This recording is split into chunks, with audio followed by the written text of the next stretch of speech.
அனைவருக்கும் வணக்கம். என் பெயர் ஜி.எஸ். ஆத்விகா. நான் யூகேஜி படிக்கிறேன். இப்பொழுது நாங்கள் காமராஜர் பற்றி பேச போகிறோம்.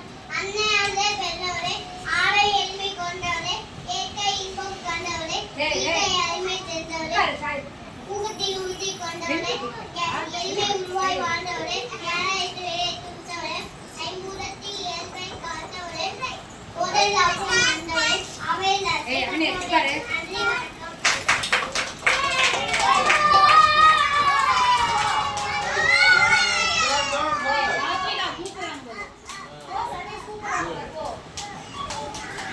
அனைவருக்கும் வணக்கம். எல்லாரும் யாரை பத்தி பேசுறீங்க? இவர் யாரு? இவர் யாரு? காமராஜர்.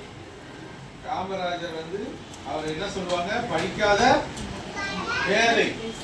என்ன சொல்லுவாங்க? படிக்காத மேதையா இருந்தாலும் தமிழ்நாட்டோட முதலமைச்சரா இருந்தாரு. அதே மாதிரி அவர் முதலமைச்சர் ஆன பிறகுதான் மதிய உணவு திட்டம் அப்படிங்கிற ஒரு திட்டம் கொண்டு வரப்பட்டது. அதுக்கு பிறகு காலை உணவு திட்டம் அப்படிங்கிறது இப்ப இருக்கிற தமிழ்நாட்டினுடைய முதலமைச்சர் பேர் என்ன? ஸ்டாலின் அவர்களால் தொடங்கப்பட்ட திட்டம் தான் காலை உணவு திட்டம். இது போன்ற பல திட்டங்கள், முன்னோடி திட்டங்கள் இன்றைக்கு நடைபெறுகிறதுக்கு மூல காரணமாக இருந்தவர் காமராஜர். அதே மாதிரி நிறைய ஆறுகள் பலப்படுத்தி, மேட்டூர் அணை எல்லாம் பார்த்திருக்கோமா? நம்ம போயிருக்கோமா? கல்லணை போயிருக்கோமா? இது மாதிரியான அணைகள்லாம் கட்டப்பட்டது. அதுக்கு பிறகு பல அணைகளை கட்டினதுல முதன்மையா வழங்கியவர் காமராஜர் அவர்கள்.